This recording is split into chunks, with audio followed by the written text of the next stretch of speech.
ജോസിന്റെ കൊലപാതകത്തിന് ദിവസങ്ങൾക്ക് മുൻപ് കുടുംബത്തെ മുഴുവൻ കൊല്ലുമെന്ന സൂചന പ്രജിൻ നൽകിയിരുന്നു. അപകടകരമായ രീതിയിൽ വാഹനം ഓടിച്ചത് ചോദ്യം ചെയ്ത സഹോദരിയെ സ്വർഗത്തിലെത്തിക്കുമെന്നും പ്രജിൻ ഭീഷണി മുഴക്കിയിരുന്നു.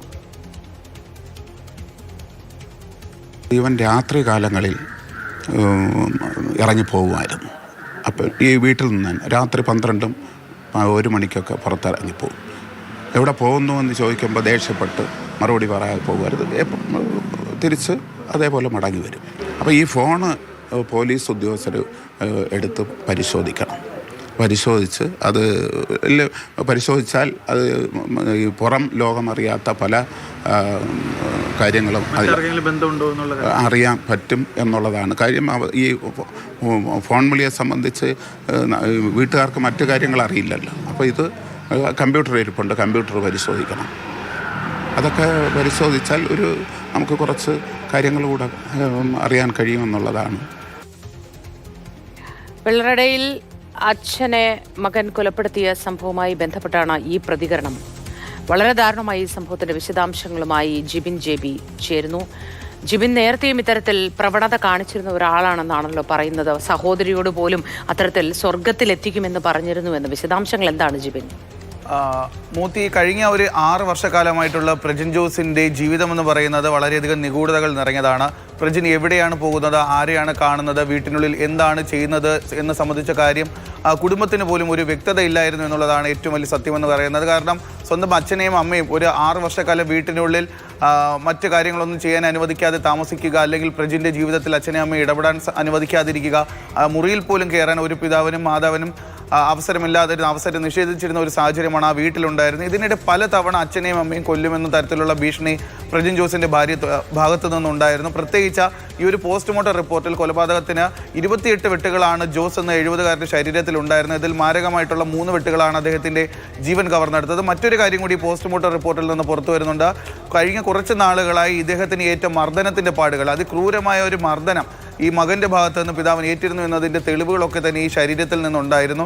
ഏറ്റവും ഒടുവിലായ ഒരു സംഭവം ഉണ്ടാകുന്നത് ഈ കൊലപാതകത്തിന് ദിവസങ്ങൾക്ക് മുമ്പ്, ഏകദേശം ഒരാഴ്ച മുൻപ് മാത്രമാണ് ഇവരുടെ കുടുംബത്തിൽ ഒരു കല്യാണം ഉണ്ടായിരുന്നു. ഈ ഒരു കല്യാണത്തിന് പോയിരുന്നപ്പോൾ പ്രജിൻ ജോസ് ധരിച്ചിരുന്ന വസ്ത്രത്തെക്കുറിച്ച് ആരും ചെറിയ രീതിയിലൊന്ന് കളിയാക്കിയിരുന്നു. ഇതിൻ്റെ വിരോധത്തിൽ അച്ഛനെയും അമ്മയും സഹോദരിയെയും ഒക്കെ തന്നെ കാറിൽ കയറ്റിയും സമീപത്തുള്ള ഒരു സ്ത്രീയും കൂടി ഉണ്ടായിരുന്നു.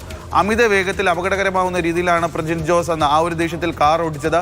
ഈ സമയത്താണ് സഹോദരി ആ ഒരു സംഭവം ചോദ്യം ചെയ്തത്. ഉടൻ പറയുന്നത് അച്ഛൻ്റെയും അമ്മയുടെയും ഒപ്പം നിന്നെയും കൂടി ഞാൻ സ്വർഗത്തിൽ എത്തിക്കാമെന്നുള്ള ഒരു കാര്യമാണ് പ്രജിൻ ജോസ് സഹോദരിയോട് പറയുന്നത്. കാരണം പ്രജിൻ ജോസ് മുൻകൂട്ടി തന്നെ പല പദ്ധതികളും ആസൂത്രണം ചെയ്തിരുന്നു എന്നുള്ള ഒരു കാര്യം വ്യക്തമാണ്. കാരണം പ്രജിൻ ജോസിൻ്റെ മുറിയിൽ കഴിഞ്ഞ ദിവസം കയറിയപ്പോൾ കണ്ട കാര്യങ്ങളത് തന്നെയാണ്. കാര്യം പ്രജിൻ ജോസിൻ്റെ ഒരു ഫയൽ ഉണ്ടായിരുന്നു. ആ ഫയലിൻ്റെ അകത്ത് കുറച്ചധികം തന്നെ പേപ്പറുകളുണ്ട്. ആ പേപ്പറുകളിൽ കുറച്ച് കാലത്തേക്ക് എന്തൊക്കെയാണ് പ്രജിൻ ജോസ് ചെയ്യാൻ പോകുന്നത്, അല്ലെങ്കിൽ ഒരു അച്ഛൻ്റെ മരണവുമായി ഒരു കൊലപാതകം എങ്ങനെയാണ് ചെയ്യുന്നത് അത് സൂചിപ്പിക്കുന്ന തരത്തിലുള്ള ചില ചിത്രങ്ങളും എഴുത്തുകളും ഒക്കെ തന്നെ പ്രജിൻ ജോസിൻ്റെ മുറിയിലുണ്ടായിരുന്നു. ഏറ്റവും ഒടുവിലായി മറ്റൊരു കാര്യം കൂടിയുണ്ട്. ഇന്നലെ രാത്രിയാണ് ഈ പ്രജിൻ ജോസിൻ്റെ കുടുംബാംഗമായി സംസാരിക്കുന്നത്. അദ്ദേഹം മറ്റൊരു ആരോപണം കൂടി ഉന്നയിച്ചു. കാരണം പ്രജിൻ ജോസിൻ്റെ വീട്ടിൽ കുറച്ച് ദിവസങ്ങൾക്ക് മുൻപ് ഒരു മോഷണ ശ്രമം ഉണ്ടായിരുന്നു.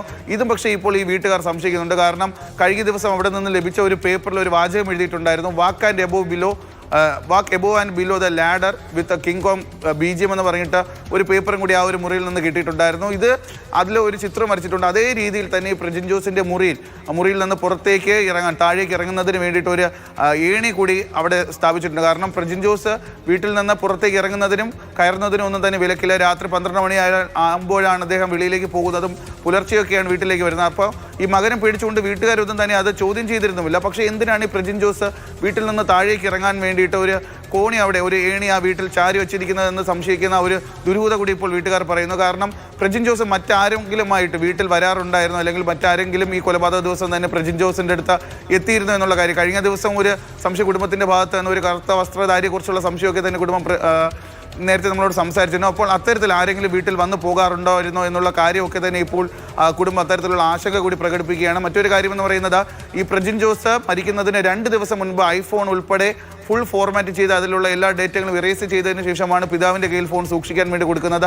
സമാനമായിട്ട് അദ്ദേഹത്തിൻ്റെ മുറിയിൽ നിന്ന് മറ്റ് ഫോണുകൾ കണ്ടെടുത്തിരുന്നു. ഇതെല്ലാം തന്നെ മുഴുവനായും ഫോർമാറ്റ് ചെയ്ത അവസ്ഥയാണ്. അതുകൊണ്ട് തന്നെ ഈ പ്രജിൻ ജോസിൻ്റെ ഫോൺ കോളുകൾ സംബന്ധിച്ചിട്ടുള്ള പരിശോധനകൾ നടത്തേണ്ടതുണ്ട്. കുടുംബക്കാരുടെ ആവശ്യം അതാണ്. ആരൊക്കെയാണ് ഈ പ്രജിൻ ജോസ് വിളിച്ചിരുന്നത്, സംസാരിച്ചിരുന്നത്, എവിടെയാണ് പോയിരുന്നത് എന്നുള്ള കാര്യങ്ങൾക്ക് തന്നെ തങ്ങൾക്ക് ഒരു വ്യക്തത വേണം. അതുകൊണ്ട് തന്നെ ഇദ്ദേഹത്തിൻ്റെ ഫോണും ഈ മുറിയിൽ ഒരു കമ്പ്യൂട്ടർ കൂടിയുണ്ട്. ആ കമ്പ്യൂട്ടർ കേന്ദ്രീകരിച്ചൊന്നും തന്നെ ഇതുവരെയും പരിശോധനകളൊന്നും തന്നെ നടന്നിട്ടില്ല. അതുകൊണ്ട് അത്തരത്തിലുള്ള ശാസ്ത്രീയ പരിശോധനകൾ കൂടി നടക്കണം എന്നുള്ള ഒരു ആവശ്യം കൂടി ഇപ്പോൾ ഈ അടുത്ത ബന്ധുക്കൾ മുന്നോട്ട് വയ്ക്കുകയാണ്. എന്തായിരുന്നാലും അതിക്രൂരമായ ഒരു കൊലപാതകം നടന്നു.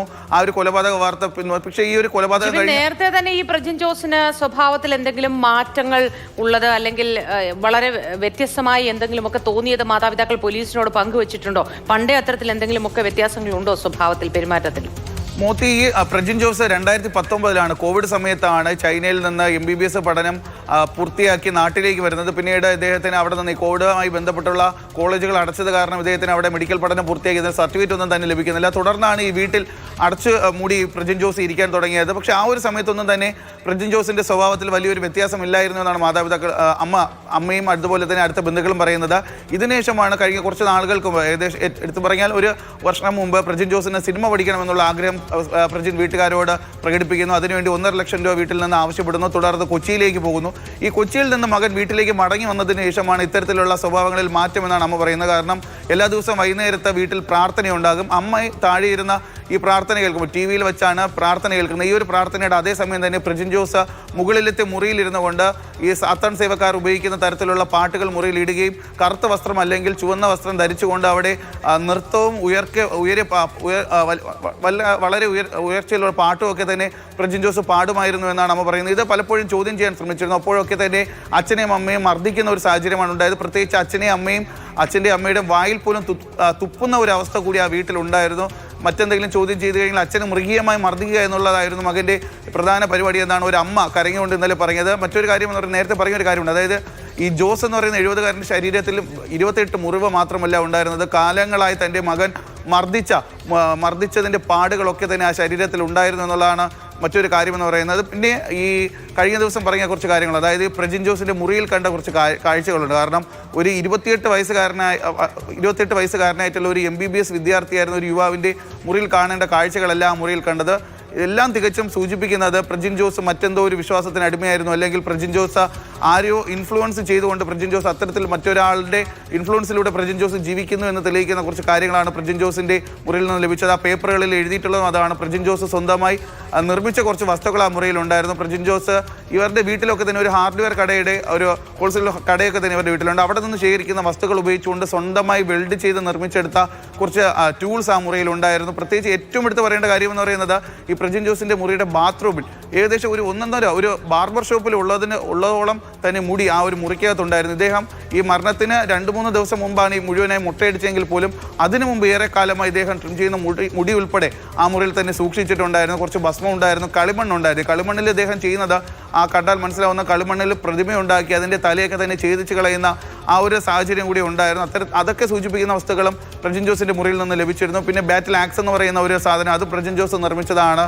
ഈ ആദിമ മനുഷ്യരൊക്കെ തന്നെ ജിബിൻ, അങ്ങനെ അടിമുടി ദുരൂഹതകളാണ് ഇക്കാര്യത്തിൽ ഉള്ളത്. ഏതായാലും പ്രജിൻ ജോസിന്റെ പ്രവർത്തനങ്ങൾ എന്തായിരുന്നു, ഇതിൽ മറ്റാർക്കെങ്കിലും പങ്കുണ്ടോ, പുറത്തുനിന്ന് ആരെങ്കിലും വന്നിരുന്നോ, ഈ സാത്താൻ സേവ പോലെയുള്ള കാര്യങ്ങളിൽ ആരുടെയെങ്കിലും സഹായമോ സ്വാധീനമോ പ്രജിൻ ജോസിന്റെ ലഭ്യമായിട്ടുണ്ടോ തുടങ്ങിയ കാര്യങ്ങളൊക്കെ കണ്ടെത്തേണ്ടതുണ്ട്.